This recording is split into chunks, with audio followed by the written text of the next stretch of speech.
Prontinho. Obrigada, Ju. Bom, boa noite a todas, a todos. Desculpa aí a demora, tive um probleminha. Essa tecnologia sempre deixa a gente na mão, bem na hora que a gente precisa, mas é assim mesmo. Nós já estamos na nossa quinta aula, passou bem rápido, quase a metade do nosso curso. Estou muito feliz de poder estar aqui com vocês, todos interessados, sempre me mandando mensagem, perguntando, tirando dúvida. Fico muito feliz quando vocês me procuram. Sejam bem-vindos novamente à nossa aula. Hoje nós estamos na segunda aula do módulo 2. Na próxima semana nós encerramos o módulo 2 e depois vamos começar o módulo 3. No módulo 3 nós vamos fazer uma dinâmica um pouco diferente, porque na última aula por conta da festa do servidor que teve aqui em Itaquá, né, nós precisamos realocar. Então, lá no módulo 3, nós vamos fazer um dia, 2 aulas, que aí vai dar 3 horas, tá? Daí eu aviso com antecedência para vocês se organizarem, se prepararem, porque daí a gente começa às 7h30 e termina às 10, tá? Às 10, 10h30. Mas a gente vai conversando, é só no próximo módulo. Então, nós ainda temos a aula de hoje e a aula da semana que vem. Daí, posteriormente, eu vou mandando mensagem para vocês lá no nosso grupo. Bom, hoje, pensei em preparar para vocês uma aula que trouxesse um pouco mais de história, né? Uma aula que trouxesse a importância do registro. O nosso curso, ele foi pensado não só para que vocês aprendam, né? Não só para que a gente possa dialogar, mas também para que vocês possam efetivar o que a gente discute aqui, lá na escola de vocês, em sala de aula, com os colegas, no ambiente de trabalho de vocês. Então, quem trabalha aí na Secretaria de Educação, que possa levar para o ambiente de trabalho essa discussão, que possa levar para dentro de casa, né? Então, hoje, eu pensei em uma aula que trouxesse a importância da história na produção de conhecimento, já que todos nós estamos aí, né, na linha de frente da produção de conhecimento, principalmente quem está em sala de aula, né? Então, quem está em sala de aula hoje está nessa responsabilidade de produção de conhecimento, de ensino, das linguagens, da forma como a gente se movimenta, da forma como nós nos regulamos enquanto sociedade, na forma como nós nos relacionamos com o outro. Então, os professores que estão em sala de aula hoje são as pessoas que estão nessa linha de frente. Então, quando nós pensamos esse curso, nós pensamos em não só levar para esses lugares, mas também que isso ficasse registrado em algum lugar. Um dia, lá no auditório, em conversa com a Dani e com a outra moça que sabe quem é ela, mas eu esqueci o seu nome. Se você puder colocar aí no chat o seu nome, me perdoa por ter esquecido, mas elas estavam me contando que em determinado momento, nos anos passados, acho que há uns 2, 3 anos atrás, o pessoal daqui da rede fez um trabalho muito bacana, né? Com um grupo lá da Bahia, se eu não me engano, e essa história, esse registro não ficou na nossa cidade. Hoje a gente não consegue ir lá e falar, poxa, o que as meninas fizeram há 2 anos atrás, né? Vamos repetir isso? As pesquisas que elas fizeram, a gente pode fazer outras pesquisas com isso? Não ficou registrado. Quando a gente não registra, a gente perde, né? Enquanto história oral, quando ela me fala, eu sei do que ela está falando, né? Mas eu não tenho esses registros físicos, além da memória das pessoas que participaram ali. E isso é história. E é importante que nós estruturarmos um projeto, por exemplo, ou hoje, ou daqui a 3 anos, quando você estiver lá na escola ou em outro lugar, estruturar esse projeto e deixar esse projeto em algum lugar, para que outras pessoas possam ter acesso ao que foi aquilo, né? Eu sou uma defensora de que as escolas precisam ter bibliotecas próprias, as escolas todas precisam ter ali um canto de registro, e ainda que não seja um canto físico, né, um cantinho físico de material, que seja um material digital, que hoje a gente usa tudo digital, mas com o decorrer de um projeto, né, de Dia das Mães, de Dia da Família, enfim, né, Natal, O que a escola traz de projeto, trazer para algum lugar, porque, ou sem ser em datas comemorativas, outros projetos, para que outros professores, em outros momentos, consigam pegar aquilo ali, ver o que foi, como vai ser se eu instaurar ali na minha sala de aula. Então, registrar, historiografar a experiência, a cultura, o conhecimento, a vivência. Quando a gente registra, eita, gente, desculpa. Quando a gente registra o que nós fizemos ali em sala de aula, nós estamos registrando no tempo, né? Nós estamos registrando para que um professor que venha daqui a alguns anos saiba do que aconteceu. E se foi uma boa prática, que outros professores e outras escolas e outras secretarias consigam pegar essas boas práticas e reproduzir nas suas devidas escolas e sala de aula, né? Então, a comunicação escrita e oral, ela é imprescindível, ela marca a história.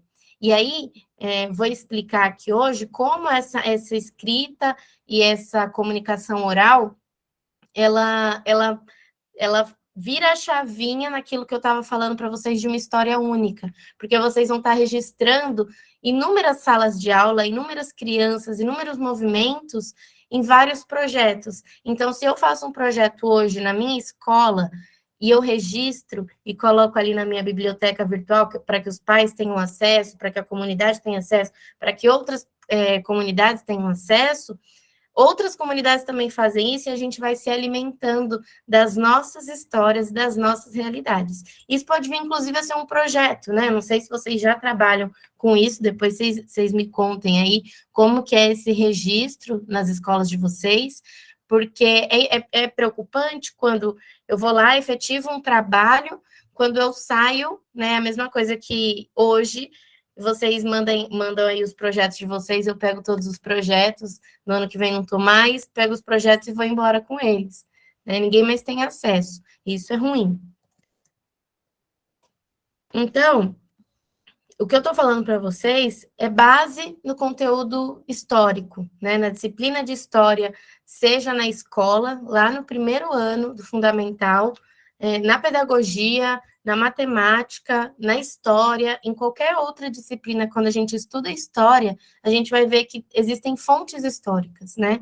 E essas fontes históricas, elas são documentos textuais, vestígios arqueológicos, fontes de cultura material, representações por imagens, desenho, registros orais. Então, tudo isso é fonte histórica. E quando a gente faz parte desse movimento, registrando oralmente uma coisa que foi muito boa, nós vamos passando de geração para geração.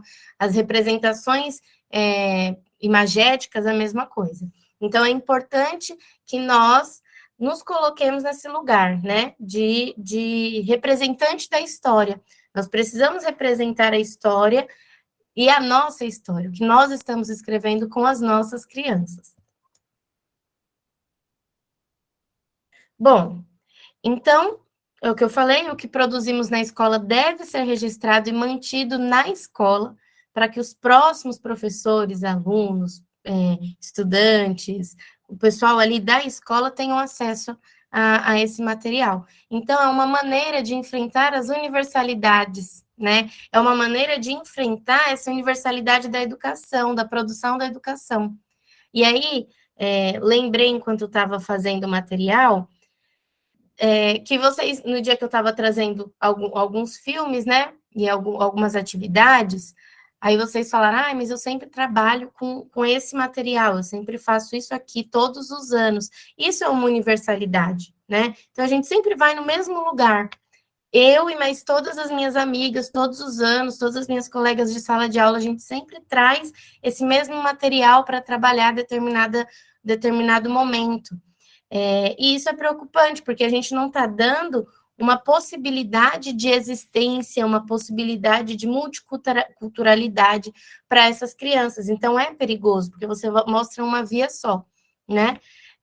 Então, registrar essas boas práticas, esses projetos que a gente faz em sala de aula, é uma das possibilidades de não universalizar as nossas atividades e as nossas produções na escola. E aí, eu estava lendo um livro, que inclusive, se vocês quiserem e tiverem interesse, né, ele está dentro do edital do concurso de São Paulo para o próximo ano. Ele é o História das Cidades, ele fica ali na parte de geografia, tá? Ele é da Ana Terra. Ela vai falar da história das cidades no contexto brasileiro, né, de como as cidades se desenvolveram e como nós vamos trazer nos livros didáticos e para as crianças a história da cidade como uma única via. E aí ela vai falar, e isso está no currículo de São Paulo, tá, gente? E pede ali no concurso. No concurso provavelmente vai cair esse livro. Ela vai falar como é perigoso e como nós, educadores, levamos para as escolas, principalmente quando a gente vai falar de cidades, a história dos primeiros. Então, o que é a história dos primeiros? O primeiro médico, o primeiro professor, o primeiro colonizador, o primeiro fundador, o primeiro tudo, né? E aí a gente sai nomeando as ruas, né? A rua Marechal Deodoro, a rua Marechal de Fonseca, a rua fulano de tal, a escola fulano de tal, e são sempre os primeiros, mas esses primeiros, eles realmente são os primeiros? E a gente ensina isso para as crianças? Quem são essas pessoas, né? E talvez essas pessoas não foram pessoas tão boas assim. Talvez essas pessoas foram responsáveis por dizimar comunidades indígenas, né? Isso, claro que a gente não vai falar com essa linguagem com as crianças, mas é para a gente poder pensar que quando a gente vai tratar de determinados assuntos, nós sempre vamos levar as primeiras pessoas, sendo que elas não são as primeiras pessoas, né? Então, quando a gente vai trazer esse material, a gente vai estar indo contra essa história dos primeiros, a gente vai estar indo contra esse movimento. E aí, eu tô dando no geral, mas dentro das atividades vocês podem trazer isso em muitos lugares, em muitos temas. E aí eu vou mostrar isso para vocês aqui um pouquinho mais para frente. Bom, então, esse exercício de catalogar mesmo, exercício de catalogação, né? De você vir com todos os projetos dos professores e catalogar, garante a interdisciplinaridade. Então, eu vou conversar ali com os meus colegas, né? Vou desenvolver tal projeto. Talvez esse ano a gente desenvolva um projeto, né? Para começar ali, entender como funciona, como vai funcionar. No próximo ano eu faço um, minha colega faz outro. Enfim, e sempre registrando, sempre catalogando, porque eu faço um e o ano que vem minha colega viu que foi legal e ela desenvolve na turma dela, e aí a gente vai levando isso para outros lugares. Então, essa biblioteca de projetos, de atividades e de produções de boas práticas, ela garante que não fique ali só na sua sala de aula, né? Ela vai garantir que sempre nós vamos poder pegar alguma atividade com algum embasamento e que já foi feito e que funcionou e trazer para o nosso cotidiano ali da escola. Enfim, daí só para a gente fechar aqui a ideia do projeto que eu trouxe para vocês, explicando o porquê do projeto e o porquê da importância dele e dele ser entregue, dele ser feito com cuidado, com atenção, né? Pensado. Eu coloquei para vocês a entrega para o dia 10, que seria já na semana que vem, né? A gente mantém essa entrega, não é uma coisa assim com um bicho de muitas cabeças, não é. Trouxe aqui, inclusive, um modelinho para vocês. Se vocês tiverem dúvida, a gente pode conversar no final da aula. E aí, coloquei aqui do dia 11 ao 25, mas vocês podem colocar do dia 11 até, enfim, o final do ano, ou do dia 11 infinito, não vai acabar por agora, vai parar e no ano que vem vai continuar, enfim. Então, a ideia é que vocês entreguem esse projeto para que eu possa ver o que vocês estão produzindo, mas que vocês continuem isso lá na escola, tá? E aí, entre esses dias 11, 25 ou outro dia, vocês vão fazer esse desenvolvimento prático do que vocês fizeram. E aí eu coloco, um projeto ele se faz por 4 E's. É o estruturar, né, que eu já vou mandar a estrutura para vocês, o escrever, o entregar e o efetivar. Isso aqui é para qualquer projeto, pode ser um projeto escolar, como pode ser um projeto acadêmico. Eu quero fazer uma pós-graduação, eu quero fazer um mestrado, eu quero fazer um doutorado, a gente parte disso. Primeiro eu preciso ter estrutura, eu faço revisão acadêmica, faço assessoria acadêmica, eu sempre sento com o pessoal que trabalha comigo e falo, Vamos revisar. Primeiro a estrutura. Começo, meio, fim, introdução, desenvolvimento, metodologia, o que você quer. Então, a gente precisa ir com calma, desenvolvendo. Esse aqui não é um projeto acadêmico, é algo mais simples, né? Mas que a gente pode ir desenvolvendo e elaborando ao longo dos anos, ao longo dos meses, ao longo dos dias, das semanas, para que ele fique mais estruturado. Então, hoje vocês vão me entregar, hoje não, né? Semana que vem vocês vão me entregar uma coisa. Vocês vão para a escola, vão ver como foi. Ah, não deu legal, acho que tal coisa eu posso melhorar. Você volta lá, revisa e tenta fazer de outra forma, né? E aí esse projeto, ele é um projeto vivo. Sempre digo isso, eu gosto muito dessa frase, né? A sociedade é uma sociedade viva, as coisas, elas são vivas, nós somos vivos, né? Então, tudo está mudando o tempo inteiro. Um projeto, ele não precisa ser fixo. Hoje eu faço isso, talvez não dê certo, então eu volto, retomo ele, refaço e efetivo de novo. Então, esses 4 E's que eu coloco são o básico e necessário para que a gente continue produzindo. Então, aqui, depois do efetivar, eu não coloco, mas a gente pode retomar, né? Reestruturar, aí que a gente começa com R, né? Então, é estruturar, escrever, entregar, efetivar, tá? Então, esse é o básico. Trago aqui para vocês a base. Isso aqui eu vou mandar para vocês, tá? Lá no grupo, vou mandar em um documento, porque aí vocês podem preencher. Agora todo mundo tem notebook, né?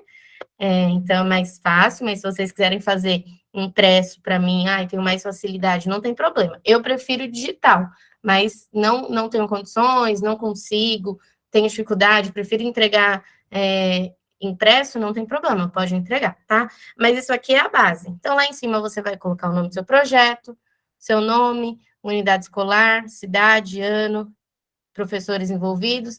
Resumo, embaixo você vai colocar ali 4 linhas, né? 2 linhas, o que você achar necessário. Não vou ficar delimitando quantidade de linhas, mas o que você quis com esse projeto? Qual o objetivo? Qual é a metodologia? Como você vai fazer isso, né? Quais foram as principais atividades envolvidas? Então, se é um projeto grande, aqui nós vamos ter várias atividades. Desenho, depois cartografia, atividade com música, teatro, e aí depois, quais os resultados? Ou se for uma atividade só, e descrever ali o que foi essa atividade, como foi para as crianças, como foi para o professor, como foi para a escola, como foi para a comunidade. Então, você vai descrevendo devagar o que cada tópico ali pede, né? E os resultados alcançados. Então, isso aqui é o básico. Claro, eu coloquei aqui dentro desse padrãozinho, mas existem inúmeros outros padrões que vocês podem usar, por exemplo, na escola, se vocês proporem um projeto de biblioteca, por exemplo, né?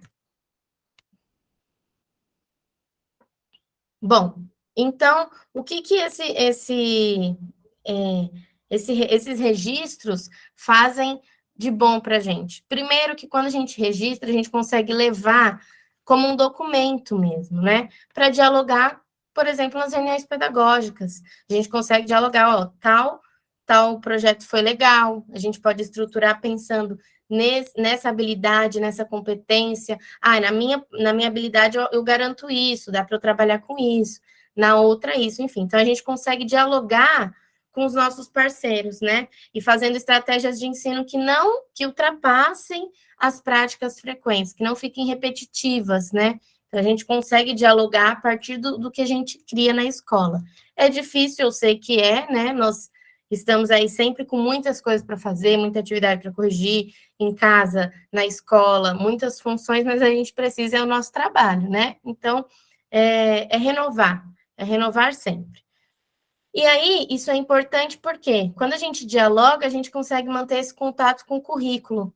E mantendo contato com o currículo, a gente garante que essas crianças tenham direito, né, tenham o direito de aprendizagem garantido. Então, se elas já têm esse direito, a gente pode levá-lo de uma forma que seja mais multicultural, né, que seja uma coisa mais prática, que não fique aquela coisa de atividadezinha, colou, fez, escreveu, porque a nossa educação ela é viva, né? A educação também é viva. Então a gente precisa ir pensando possibilidades ali. E os projetos são maravilhosos, porque eles garantem essas possibilidades. E aí eu trago aqui para vocês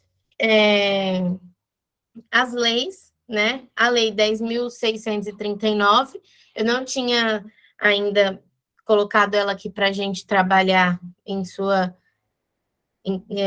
integralmente, né? Mas eu coloco aqui o primeiro. O primeiro. Ai, perdi a palavra. Perdi a palavra, mas enfim, depois eu vou lembrar. O que a lei vai garantir? Parágrafo, artigo. Artigo, obrigada, primeiro artigo. O que a lei vai garantir? Ela vai garantir o conteúdo programático a que se refere o caput desse artigo incluirá o estudo da história da África e dos africanos, a luta dos negros no Brasil, a cultura negra brasileira, o negro na formação da sociedade nacional, resgatando a contribuição do povo negro nas áreas social, econômica, política pertinentes à história do Brasil. Artigo 2º.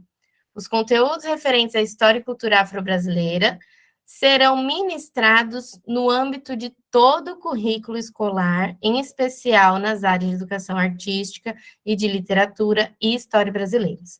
Ou seja, está falando aqui em especial educação artística, literatura e história, mas no âmbito de todo o currículo escolar.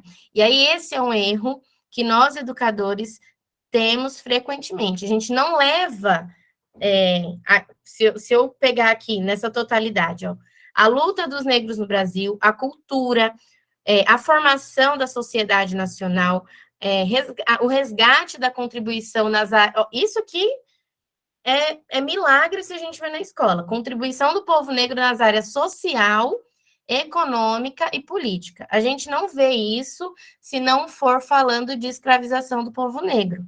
Isso é um problema, porque a criança ela tem direito de ver e entender a luta do povo negro em todo o currículo escolar, né?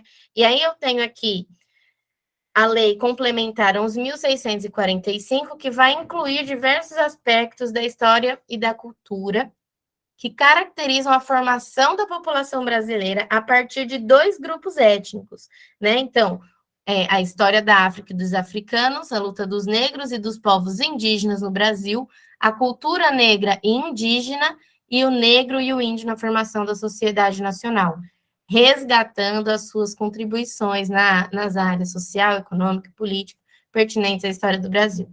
E aí, novamente, no âmbito de todo o currículo escolar. Aí, quando a gente vai, por exemplo, para uma aula de matemática, o nosso contexto curricular, desde. Aí vamos pegar do nosso aprendizado lá na educação infantil, né? Na educação básica, ensino médio e depois na faculdade, o nosso currículo é um currículo colonizado, né? E aí vamos pegar os históricos da faculdade, de todos nós aqui, nós vamos ver como é um currículo colonizado. Nós não tivemos isso, então é muito difícil mesmo pegar agora, depois de tantos anos longe dessas discussões, e retomar agora dando aula, né? Falando para as crianças, olha, a geografia partindo de outros princípios é assim se a gente não teve, né? A arte partindo de outros princípios, não ensinando só Romero Brito, não ensinando só isso e aquilo. Então, como que a gente vai fazer, né? Eu dei o Romero Brito porque a minha educação artística foi essa, por exemplo. Hoje talvez não seja assim, mas que a gente precisa se ressignificar, porque a criança tem direito de ter essa relação, né, da cultura negra, da cultura indígena, em todo o currículo escolar, em qualquer que seja a disciplina, em língua portuguesa, em matemática, em ciências, né? Então, em história, em geografia, em todo o currículo. E aí, na matemática, nós vamos ter diversos jogos, e não só jogos, né? Os jogos são uma forma mais simples de ensinar as crianças, mas tem outros conhecimentos da etnomatemática que vai ensinar isso para o professor de matemática poder trabalhar, né? E que a gente vai chegar no mesmo resultado, sim. Então, não é que a criança, mas se eu ensinar desse jeito, a criança não vai conseguir prestar o Enem, né? A criança não vai ter a habilidade suficiente que era para ela ter tido. Não, né? E aí isso é um engano colonial, isso é um engano colonialista. A criança vai aprender. É porque se a gente não coloca a verdade imposta da forma que ela está, é como se aquilo não fosse ter um resultado, mas tem um resultado. Então, a discussão sobre sociedade, relações com o ser humano, com a natureza, educação, arte, corpo, racismo, religiosidade, gênero, elas andam todas juntas, né? Seria uma ignorância a gente fechar os olhos e falar, a criança não sabe o que é isso, ela sabe, ela está na sociedade, a criança é viva, a sociedade é viva, a família é viva, se altera, né? Então, todas essas situações, elas andam juntas, né? E nós precisamos trazer essas discussões para a sala de aula, porque nós somos vivos e o nosso corpo pede isso. E a criança, ela está dentro desse universo, ela não está passando despercebida pelo mundo, ela não é neutra, né? É uma ignorância a gente achar que a criança é neutra. E nós aqui já sabemos, antes não era ensinado isso nas faculdades de educação, a gente falava que a criança era um papel, né? Papel em branco, a gente sabe que não é. Ela já vem para a escola cheia de novidade. E às vezes a gente encontra novidade pelo que ela traz, né? Mas é isso que eu estou falando. Nós não podemos deixar de discutir o que ela está lá fora. Hoje as crianças chegam na sala de aula sabendo todas as danças do TikTok. Será que a gente sabe de onde veio? Como funciona? Né? Ó, uma situação muito legal que eu aprendi na escola, inclusive, eu já estava, acho que na oitava série para o primeiro ano ali, nono ano para o primeiro, mas eu sou aqui de Itaquá, não sou aqui de Itaquá, mas moro aqui há muitos anos, e aí eu moro aqui no Maragogipe. E aí tem o bairro Jardim Romano, né, ali no Itaim. E aí o pessoal na escola escutava muito funk. E aí ele tinha aquele passinho do Romano.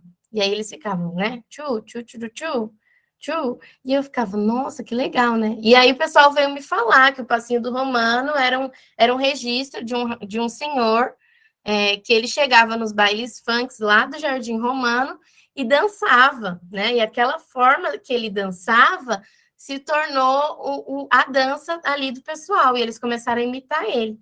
E aí o senhor acabou falecendo, e eles pegaram essa dança, fizeram um sucesso, né? Começaram a fazer vídeo, e aquela dança do senhor, né, que cobria a cabeça, tchu, tchu, tchu, tchu, era uma representação histórica de uma comunidade, de um lugar, era uma representação artística e que estava viva, né? Então, olha, se um professor tivesse trazido aquilo naquele momento para a nossa sala de aula para a gente aprender a dançar, aquilo seria magnífico, né? Infelizmente, eu soube pelos meus amigos, aquilo não aprofundou muito, mas hoje eu tenho conhecimento. Mas imagina como seria legal uma aula da professora explicando isso.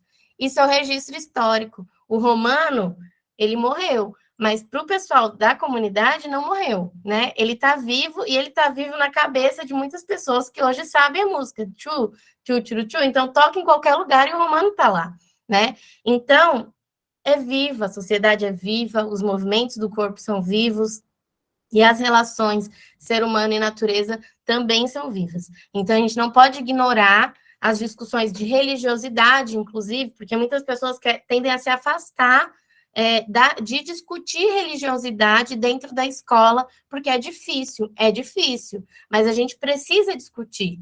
A gente precisa discutir, porque a sociedade é múltipla, as religiões são múltiplas, as crianças são múltiplas.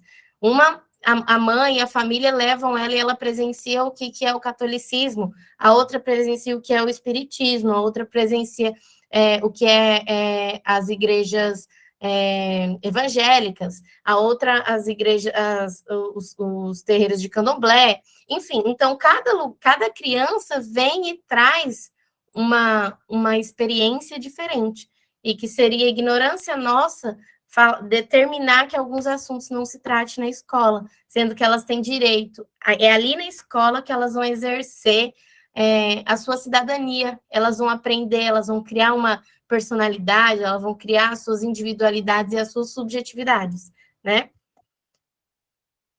Bom, então, é fundamental nós termos olhares críticos, atentos e cuidadosos para esses temas e para todos os outros temas, dentro da sala de aula e nas discussões. Quando eu falo isso, eu penso que uma vez uma professora me falou isso, e isso ficou na minha cabeça, e depois, assim, foi clareando, né? Fui abrindo os olhos para isso. Às vezes a gente não pensa sobre um tema e nós ficamos ali vendados, né? Isso não é uma coisa que me incomoda, então, se não me incomoda, não muda nada a minha vida, não muda meu cotidiano, não muda minhas práticas. Quando você se incomoda, aí é importante, porque é a partir do incômodo que nasce coisas novas, né? Que nascem coisas que antes não existiam. Então, quando a gente descortina esse olhar e abre o olhar para outras coisas, mesmo sem querer, você se torna uma pessoa crítica. Então, você já começa a olhar diferente.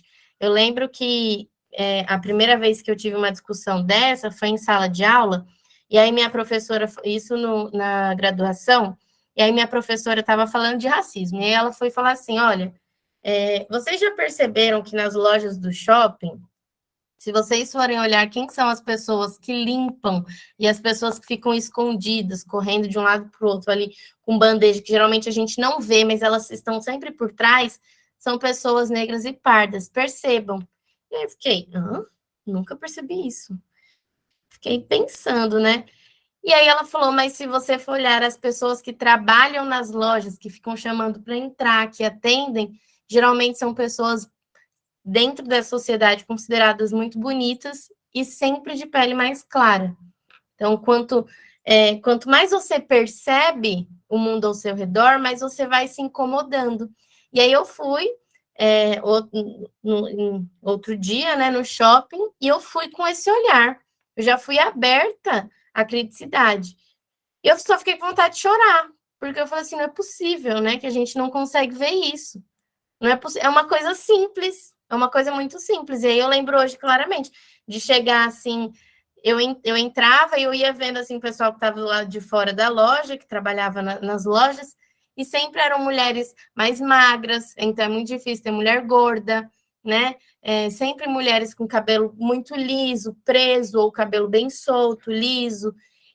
Então é muito difícil você entender a realidade, como ela machuca e como ela massacra as pessoas. Então, se a gente não tem esse olhar crítico, a gente não vai levar esse olhar crítico para dentro da sala de aula. Quando nós começamos a entender tudo isso aqui com criticidade, daí as coisas vão mudando, né? Vão mudando porque a gente vai dando representações e significados diferentes para as habilidades, para as competências. Então, falar sobre as relações humanas com a natureza, você já vai incluir o indígena. Você já vai falar, opa, olha só. Falar das relações humanas e culturais, você já vai falar de relação étnico-racial. Você vai falar, opa, os ribeirinhos existem, vocês sabiam, crianças? Sabe quem são os ribeirinhos? Então, a gente começa a ter outros feelings, né? A entender a vida e a sociedade de outra forma. E aí eu trouxe aqui para vocês algumas habilidades e competências não vou me prolongar, eu só vou ler para a gente ir pensando, e enquanto eu vou falando, e vocês vão lendo junto comigo, vocês vão pensando, como que a gente pode fazer? Então, eu trago aqui, do infantil, escuta, fala, pensamento e imaginação, né? Uma habilidade do infantil. Pensando que aqui são crianças de 1 ano e 7 meses a 3 anos e 11 meses, tá? Olha só. Manipular textos e participar de situações de escuta para ampliar seu contato com diferentes gêneros textuais. Parlenda, histórias de aventura, tirinhas, cartazes, cardápios, bilhetes, notícias, ampliando suas experiências com a língua escrita. Eu tenho certeza que vocês pensaram aí naquelas possibilidades que eu falei em outras aulas. E se não pensaram, espero que pensem agora. Mas é aqui, de 1 ano a 7 meses, a 3 anos e 11 meses, que a gente vai possibilitar para a criança um mundo. Ela já tem uma imaginação enorme, mas ali vai abrir as possibilidades dela. E o que a gente vai precisar fazer com isso? Selecionar livros e textos de gênero conhecidos para a leitura de um adulto ou para a sua própria leitura, partindo do seu repertório sobre esses textos, como a recuperação pela memória, pela leitura das ilustrações. Então, você já vai estar apresentando. É diferente você trazer um livrinho padronizado, universalizado para uma criança, e você, ou um livrinho, ou um cardápio, enfim, né? E você trazer uma coisa diferente, né? Então, um livrinho com texturas de cabelo, um livrinho com texturas de roupas diferentes, né? Cartazes em sala de aula mostrando várias culturas. Isso aqui você já está ampliando o universo da criança, né? E aí, lembrando, de 1 ano, 7 meses a 3 anos e 11 meses. Daí, aqui no fundamental, 3º ano, língua portuguesa.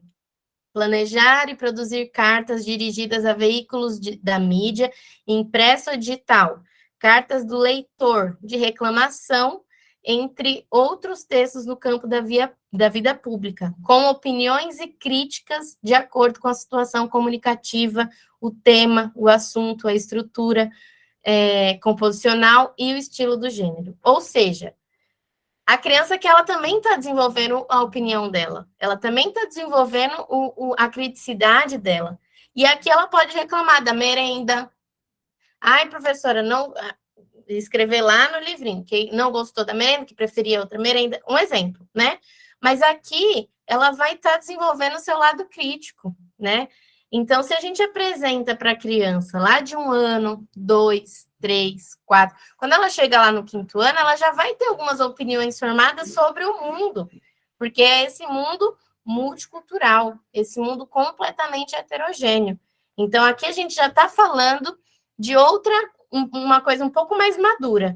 E aí eu vou trazer aqui um contexto do 1º, 2º, 3º, 4º, 5º ano, mas eu vou trazer só dentro das habilidades de história, porque a gente também trabalha isso com as crianças.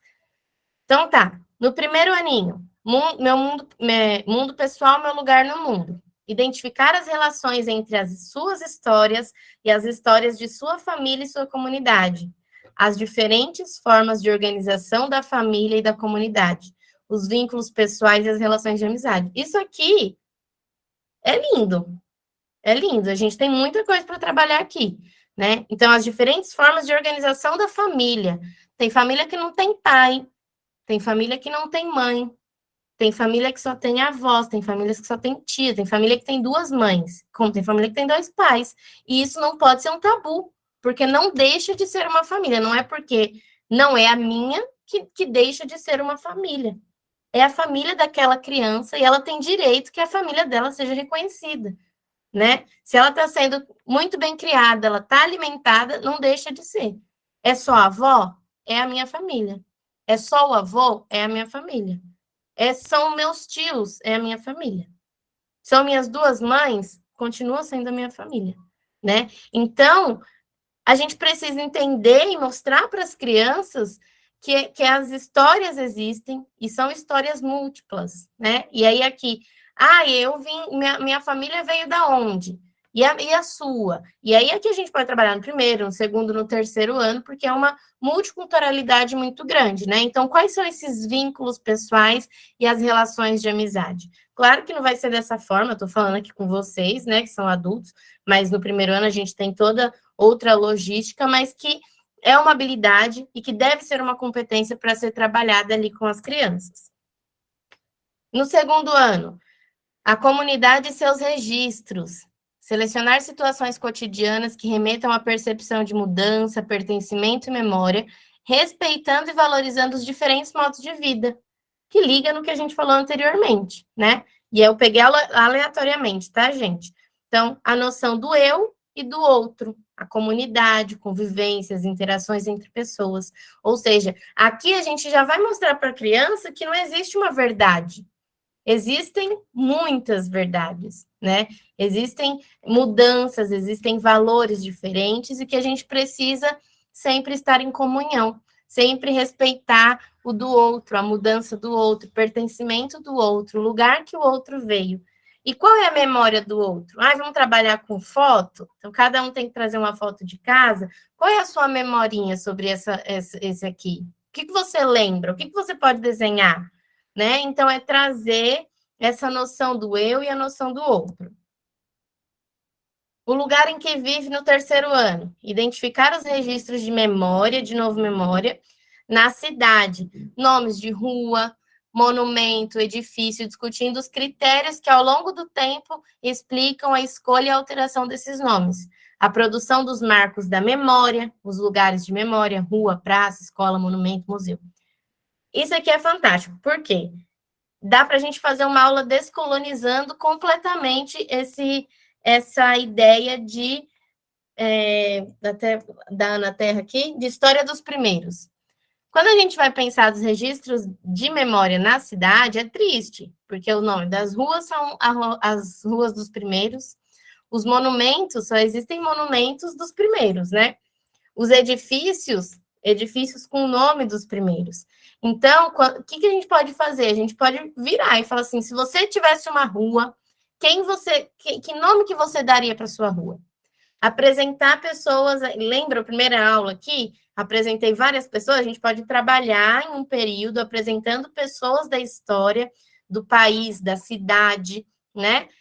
E falar, agora vocês têm que escolher uma rua, vocês têm que desenhar uma rua, fazer uma maquete de uma rua, de um monumento. Que monumento que vocês fariam, né? De todas essas pessoas aqui. Então, a gente pode refazer e explicando ainda assim esses registros de memória, não deixando de lado. Então, quem era esse monumento e quem que a gente pode fazer também? Então, tem esse monumento e na nossa cabecinha tem esse, ele pode existir. Então, assim, dar possibilidades, né, para que essa criança pense e continue pensando em muita coisa. No quarto ano, as questões históricas relativas às migrações. Identificar as motivações dos processos migratórios em diferentes tempos e espaços e avaliar o papel desempenhado pela migração nas regiões de destino. O surgimento da espécie humana no continente africano e sua expansão pelo mundo. Aqui também a gente tem um mundo para trabalhar. Primeiro, que a gente sabe que a África é o berço da humanidade. Saindo desse ponto, que a África é o berço da humanidade, e desconstruindo que Jesus era um homem branco, por exemplo, ou que todos esses outros padrões de religiosos eram homens e eram homens brancos, que é uma grande mentira, a gente já vai acender para elas, olha, a gente veio de outro lugar, né? O lugar que a gente veio era rico em tantas coisas. E as pessoas precisaram ir migrando, né?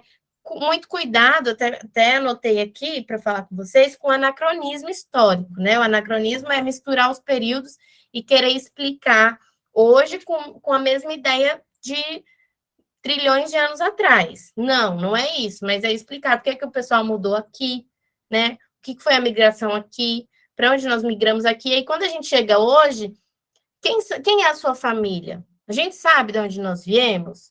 A minha família é nordestina, e a minha é do sul. E a minha veio do centro-oeste. Eu não sei da minha, eu vou ter que perguntar para minha avó. Então, a gente vai trazer essas inúmeras possibilidades e as motivações. Então vamos fazer uma pesquisa. Por que a avó de vocês saiu lá daquela cidade e veio para cá? Porque ela procurou emprego. Então, assim, a gente tem também muitas possibilidades para trabalhar aqui. E vejam que nós não estamos falando, colocando o dedo bem na ferida, nós estamos falando de relação étnico-racial, mas nós não estamos tocando no nome, porque nós estamos falando de um lado que não é violento, nós estamos descolonizando as possibilidades, né? Então, porque geralmente as pessoas acham que quando a gente vai trazer isso, não dá para trazer com criança porque é violento. Quando eu, professora de ensino médio, por exemplo, eu gosto de trabalhar com as crianças, mas a minha maior paixão é o ensino médio. Quando eu chego no ensino médio, eu sou muito clara, então acaba que muita coisa é violento, mas eles sabem, eles viram muitos processos, eles vivem esses processos, então eles sabem do que eu estou falando. Quando a gente vai falar com as crianças, a gente pode apresentar muita coisa para elas, mas que não seja violenta. Ainda que a vida seja violenta com elas, infelizmente, com 6 anos de idade, nós conseguimos mostrar outras formas de existência e falar sobre relação étnico-racial com as crianças, né? As pessoas acham que não, porque é difícil, mas é possível. Então, aqui, vamos lá. 5º ano em História. Registros da História, Linguagens e Culturas. identificar formas de marcação da passagem do tempo em distintas sociedades, incluindo os povos indígenas originários e os povos africanos, as tradições orais e a valorização da memória, o surgimento da escrita e a noção de fonte para a transmissão de saberes, culturas e histórias. Aqui a gente vai estar apresentando para eles outras culturas de uma forma bem clara, né? Nós vamos falar, olha, sociedade indígena se organizava dessa forma, a forma cronológica de organização deles era essa, cronológica social, a forma dos povos africanos de Gana era esse, a forma dos africanos da África do Sul era esse. Enfim, então a gente vai mostrar essas possibilidades. E aí também o surgimento da escrita. Quando a gente vai falar do surgimento da escrita, geralmente é sempre numa via única, mas a gente consegue fazer isso de muitas formas, né? Os livros didáticos, eles já estão vindo com muitas possibilidades, então a gente tem que olhar, quando os livros chegam lá para vocês, observem o que os livros estão falando, muitos já estão super atualizados, então eles já dão isso aqui pronto, né? Como são a sociedade, como foi a sociedade da escrita, como foi o surgimento dessas sociedades, né? Como foram as noções de saberes dessas pessoas, como passava de um para o outro, como ficou registrado durante milhares de anos, como se deu o processo de escrita, e como a história não é só a história escrita, isso é uma coisa muito legal que sempre tem nos livros didáticos, né? Que antes não vinha. Mas hoje a gente já sabe que não é porque não ficou registrado em algum lugar que não existiu, como eu expliquei aqui para vocês do passinho do Romano. Hoje nós temos registrados em vídeos, mas a gente tem o vídeo. Se a pessoa só assistiu o vídeo, não sabe o que é. Mas as pessoas que estão ali naquele núcleo, que falam de boca a boca, também tem uma história registrada, que é a história oral, que é a história dos nossos avós, que é a história que a gente escuta dos nossos antepassados, e que, inclusive, é uma história que, dependendo da história que é contada, tenta ser silenciada, né? Então, se eu contar uma coisa aqui que incomode a estrutura branca ocidental, é muito provável que tenha algum site, algum lugar, enfim, algum youtuber que vai falar assim, isso é mentira, isso aí foi inventado, é mentira, e aí aquelas milhares de pessoas que leem aquilo e que escutam aquilo acreditam que foi inventado, sendo que foi uma história oral, foi a forma de muitos povos passar de família para família, de um para o outro, né? De geração para geração, uma história. E aí, quando a gente chega para incomodar o conhecimento branco ocidental, ele vai falar que é mentira, e aí muitas pessoas vão acreditar. Então, nós precisamos trabalhar isso ali na escola, né? Existem formas de transmissão de saberes dentro das culturas, de transmissão de história dentro das culturas e que não são só escrita. A escrita foi importante? Muito. A escrita marca um marco, né? É um marco a partir da escrita e antes da escrita. A história, ela se divide assim, antes da escrita e depois, né? Mas isso não diz que antes nós não tivemos pessoas, nós não tivemos pessoas que pensavam, que viviam uma cultura, que viviam uma sociedade. Bom, então, quando a gente apresenta todo esse mundo de possibilidade para as crianças, essa pluralidade de ideias e de informações, nós estamos deixando que ela efetivamente exerça o que é ser criança. Ela é criança integralmente, ela está convivendo com o mundo, a gente não está criando um ser humano em 4 paredes, em um quadrado, onde só aprende o que eu acho que deve aprender, né? Que isso não é certo, inclusive para as famílias isso não é certo. Então, nós não criamos adultos ansiosos, mal amados, confusos, preconceituosos, nós estamos criando pessoas dentro da sua integridade, né? No seu ser criança integral. Então, o que eu fecho aqui para gente? Nós não somos neutros, já tinha falado na outra aula e repito agora, e o papel da escola nas relações desenvolvidas e no diálogo durante esse período é fundamental.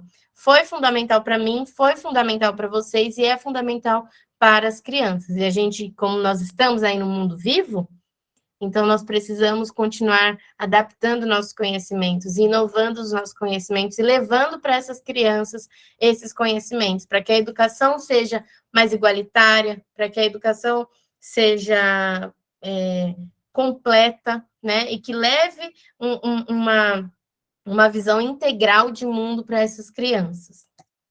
E aí, trago aqui para vocês, vou compartilhar rapidamente um vídeo muito rápido de 12 minutinhos.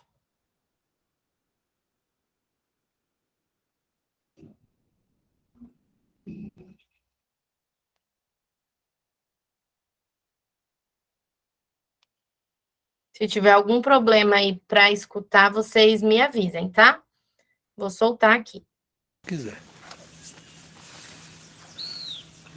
Eu sou Daniel Munduruku, sou do povo Munduruku, lá do estado do Pará, sou escritor, tenho trabalhado muito com literatura indígena, na preparação, qualificação de pessoas para trabalhar com essa literatura, entendendo que a literatura, o livro, é um instrumento muito importante para conscientizar as pessoas a respeito das culturas indígenas, que ainda são muito desconhecidas, muito mal compreendidas no contexto do Brasil. Tenho feito assim, um esforço grande, tanto para produzir material, quanto para facilitar que outros indígenas entrem no mercado editorial e tenham com isso não apenas um ganho financeiro, mas e principalmente um ganho cultural importante. Eu acredito muito na capacidade dos povos indígenas de usarem sua cultura a seu favor e com isso terem um retorno de suas próprias ações. Acho que durante muito tempo a gente tem desenvolvido muitos trabalhos, muitos eventos ligados na conquista de espaços políticos, espaços públicos, e às vezes a gente esqueceu que temos um patrimônio que não é material, mas é um patrimônio imaterial, que são os nossos conhecimentos, aquilo que os nossos velhos guardaram na sua memória. E esse instrumental, esse conhecimento, esse saber, tem sido pouco explorado por nossos povos.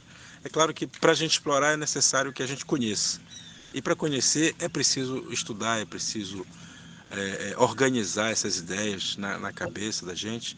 E só assim a gente vai ter algo realmente material em nossas mãos. E entre essas coisas todas que nós temos, certamente a educação é um patrimônio muito importante. Educar para os nossos povos é um processo fundamental para a formação do ser humano. E isso começa com a infância, começa com a criança. A criança ela precisa ser educada a conviver com as pessoas e a conviver com o ambiente, não de uma forma separada, mas de uma forma integrada, de modo que ela se perceba parte do ambiente e não alguém que explora o ambiente. Explora no sentido econômico, no sentido financeiro, mas explora principalmente no sentido da integração com esse ambiente. E elas com isso possam conviver de uma forma maravilhosa, né? e humana. Enfim. Nessas suas andanças aí, e você é escritor, já tem alguns livros publicados, você tem convivido com vários povos. É normal que as pessoas, o conceito que índio é tudo igual, é uma coisa, é um índio genérico, né?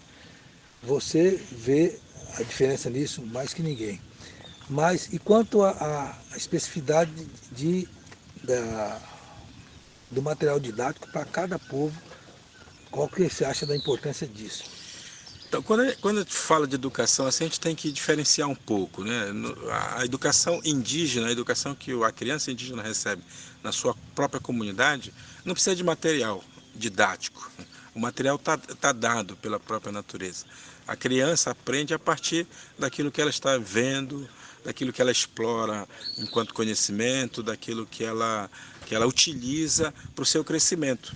Porque a educação ela não é algo que se dá de uma vez, ela é um processo. Então a criança entre os povos indígenas que eu conheço, no meu povo mesmo, a criança, ela é só criança. Ela não pode ser outra coisa. A criança, ela não pode ter a preocupação em ser um adulto, ou querer ser um adulto, ou desejar ser um adulto. Cabe a ela vivenciar extremamente aquele momento que ela está vivendo. E o que uma criança precisa para crescer de maneira consistente? Ela precisa de espaço, ela precisa de brincar, ela precisa de jogos, ela precisa desenvolver a sua criatividade, porque é isso que vai dar para ela depois uma atuação como adulto. Um adulto que não viveu a sua infância vai ser sempre criança, porque ele vai estar o tempo inteiro buscando uma infância que ele não viveu. Um adulto indígena, ele não quer ser criança, porque ele viveu plenamente o seu ser criança, e o seu ser criança está integrado nele. Portanto, quando ele passa a ser um adulto, ele é um adulto. Ele vive como um adulto, ele pensa como um adulto, porque aquele momento que ele está vivendo é único, especial. Daqui a pouco ele vai virar um velho. E tem que ser plenamente velho, tem que ser plenamente sábio, e um sábio só se faz quando ele consegue desenvolver cada fase de sua vida. Daí a importância dos ritos de passagem, né? A criança que vive plenamente a sua infância, chega um momento em que ela sabe que ela tem que abandonar o seu ser criança, assumir a sua formação como adulto. E aí, é claro, quando eu digo assim, ela vai ser plenamente criança, ela vai viver tudo aquilo que uma criança precisa viver. E essas diferenças que a criança vivencia exatamente não na escola, mas onde a educação começa em casa, no brincar, né, com os pais, com os irmãos, com as pessoas o que ele visualiza, qual que é essa importância na formação dele como ser daquele povo. Como eu dizia antes, o indígena ele cresce de uma forma integrada, né? Integrada com o todo. A criança indígena, a criança Munduruku, ela participa de todos os espaços, porque numa comunidade indígena tudo é educativo, né? É uma comunidade educativa, é uma sociedade educativa como um todo. Então o velho tem a mesma preocupação com a criança do que tem a mãe dela, do que o tio tem que ter a mesma preocupação. Está todo mundo observando o que as crianças estão fazendo, né? Como elas estão brincando, e chega aqueles momentos, digamos, que são os momentos que a gente poderia chamar de momentos didáticos, em que o velho senta e conta história, em que a mãe chama a criança e puxa a orelha dele, no modo simbólico, né, de dizer, chama a atenção dele por alguma coisa que ele fez ou deixou de fazer, por alguma intriga ou alguma coisa que ele... Esse momento é um momento educativo, que é aquele momento quando a mãe pega a criança no colo, criança que eu falo, um curuminzinho aí de 5, 6, 7, 8, 9 anos mais ou menos, que ela pega no colo e fica catando piolho nele. O ato de catar piolho é um ato didático, é um ato pedagógico, porque enquanto a mãe está ali, mesmo disfarçadamente, que na verdade ela não está ali para tirar o piolho da cabeça da criança, ela está ali para fazer carinho naquela criança. E enquanto faz esse carinho, ela vai destrinchando um pouco no ouvido dele, ali carinhosamente, como é que ele deve se comportar, como deve ser, o que ele deve brincar, como ele pode brincar, não como uma imposição, mas sabendo que ela está, naquele momento, jogando uma semente naquela criança, né? Através de uma história, através de uma reclamação, né? Através de uma chamada de atenção, ela está ali exercendo o seu papel de educadora. Esse é o papel da mãe, é o papel do pai que leva o menino para o mato brincar, né? Brincar de caçar no mato. Esses momentos são momentos riquíssimos dentro da pedagogia, né, dos nossos povos. E é claro que jogos e brincadeiras são fundamentais. Criança que não brinca, ela não cresce equilibrada. A brincadeira, ela faz parte da educação integral do ser humano. E esse ser humano pequenininho, que não é um adulto em miniatura, como às vezes na cidade se diz, né? Que a criança é um adulto em miniatura, não é. A criança não pode ser tratada como um adulto, em nenhum momento. Então, quando ela brinca, ela tem que brincar plenamente. ela tem que se entregar a esses jogos, às vezes disputa, às vezes competição com o amigo, que não é uma competição como se dá na cidade, obviamente, mas naquele momento ele está educando o corpo dele, ele está educando a mente. Quando as crianças se reúnem para discutir uma brincadeira, eles estão treinando a sua capacidade de negociação. Portanto, tudo é um processo educativo que a criança vai vivenciando e que os adultos estão muito atentos para poder estabelecer, né, um limite, para poder dar o conselho, para poder dizer como fazer esse tipo de negociação. Quer dizer, cada povo tem, obviamente, a sua didática. Cada povo tem a sua maneira de desenvolver nas crianças o jeito dela conviver com as outras crianças. Entre os indígenas, eu creio que um caminho que a gente tem percebido no cotidiano deles, né, é de que a criança ela precisa se sentir, se empoderar daquele momento que ela está vivenciando, que só ela pode vivenciar, e que deve, né, com isso, colocar para fora todo o seu ser criança, para que ela cresça assim, integralmente, né? Daí a gente não cria adultos estressados, não cria adultos mal amados, não cria adultos, enfim, que não saibam desenvolver a sua afetividade. Bem na hora. Um grande prazer receber vocês.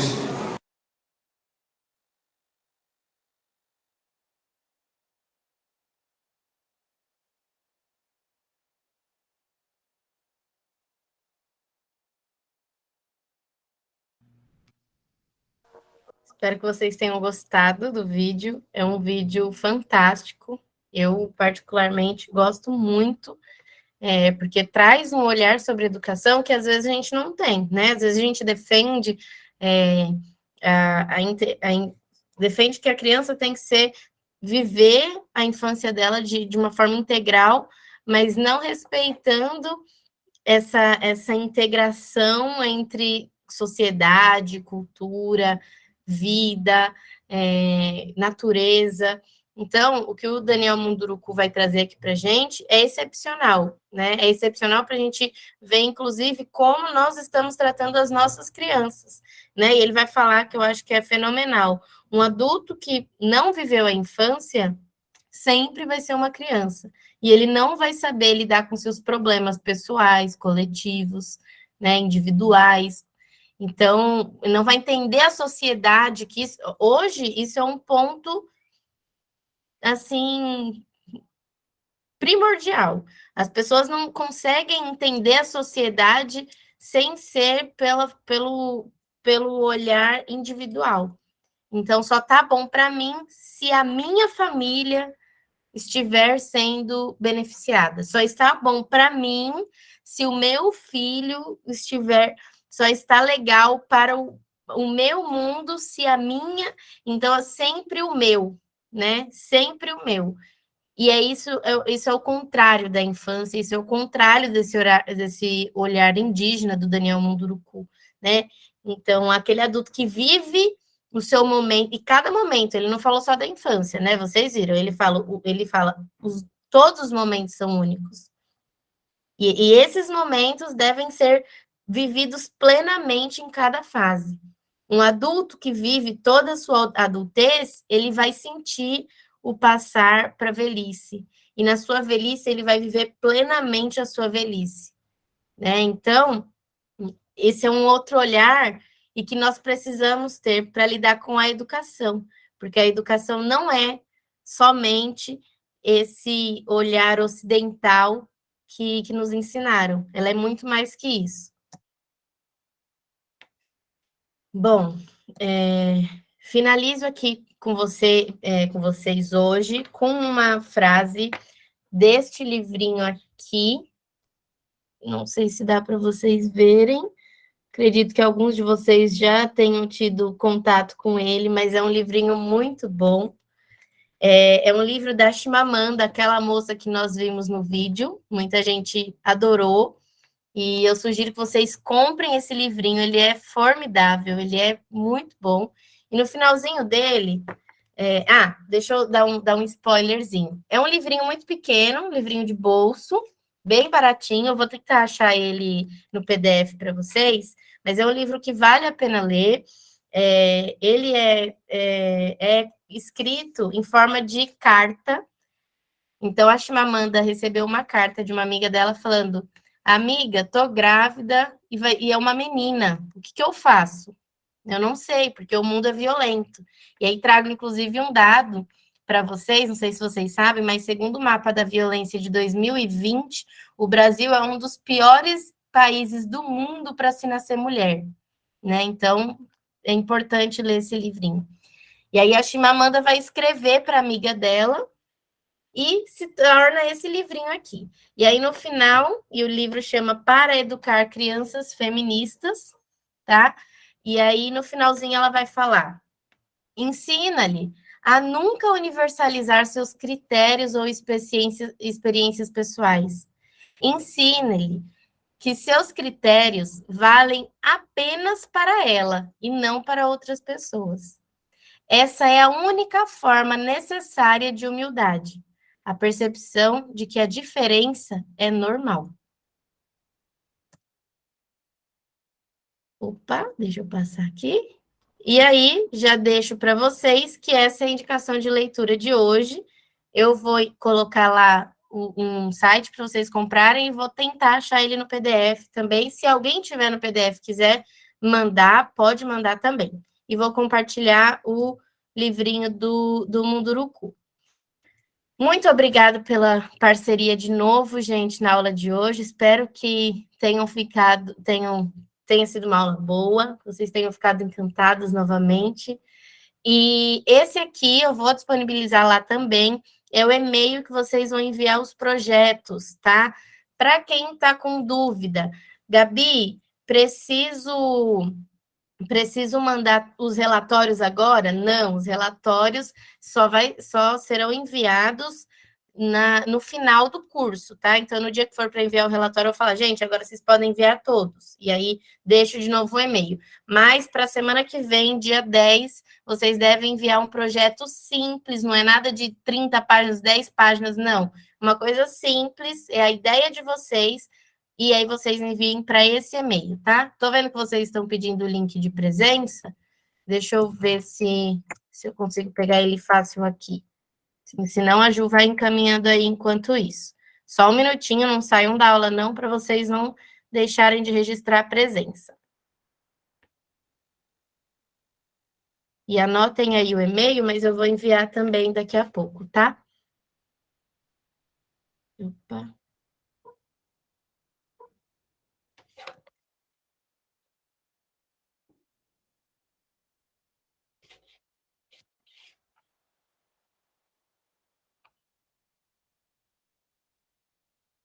Só um minutinho, gente.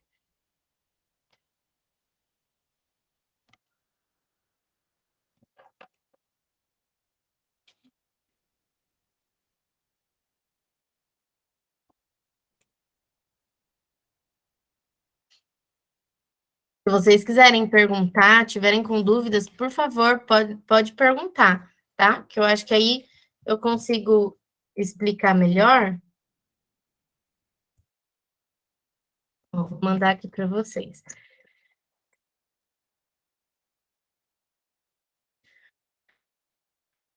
Jonas, olha só, manda mensagem para a gente no WhatsApp, pode ser para mim mesmo, que aí depois eu vejo o seu caso.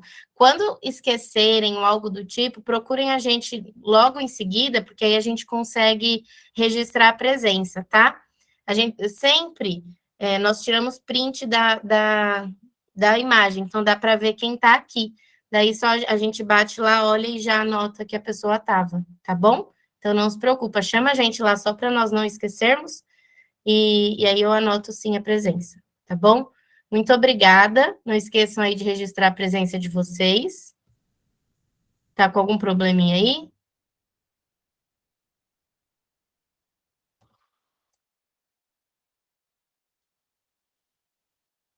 Todo mundo está conseguindo preencher a presença?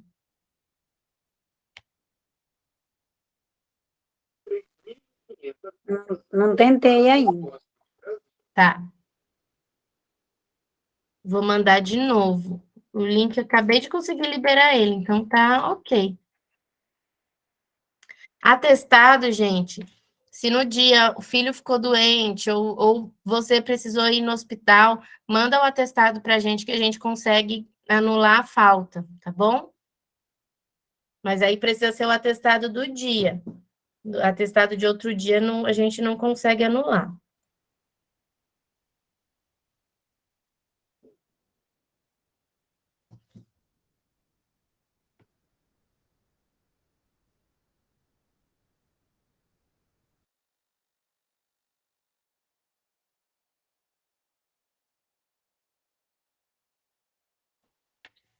Ó, eu vou enviar para vocês o modelo do projeto, aquele mesmo modelinho que eu apresentei aqui para vocês, que é simples, o nome do projeto, o nome do professor, o nome da escola, qual é a sua ideia, vou encaminhar lá no grupo, é uma coisa simples. Não precisa ter mais de 2 páginas, gente, tá bom? Uma coisa clara, então não precisa ficar se prolongando, é o que vocês querem fazer lá na escola, tá?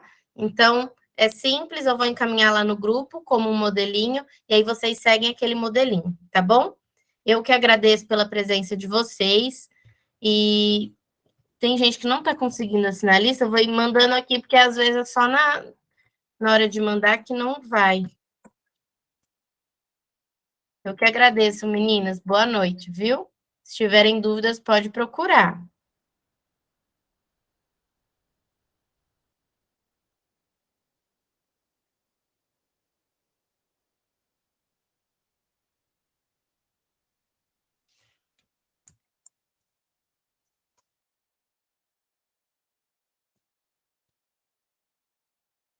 O e-mail eu vou enviar lá no grupo para vocês, tá? Junto com o projeto e com os links da aula de hoje. Daí hoje amanhã cedo eu já encaminho para o pessoal da comunicação, assim que eles conseguirem fazer o post, daí eu já mando no nosso grupo também, tá bom? Mas eu acredito que amanhã à tarde eles já mandam, se não na segunda-feira. Gabriela, boa noite. Deu certo. Acabei de marcar a chamada. Tá bom, muito obrigada, Damiana.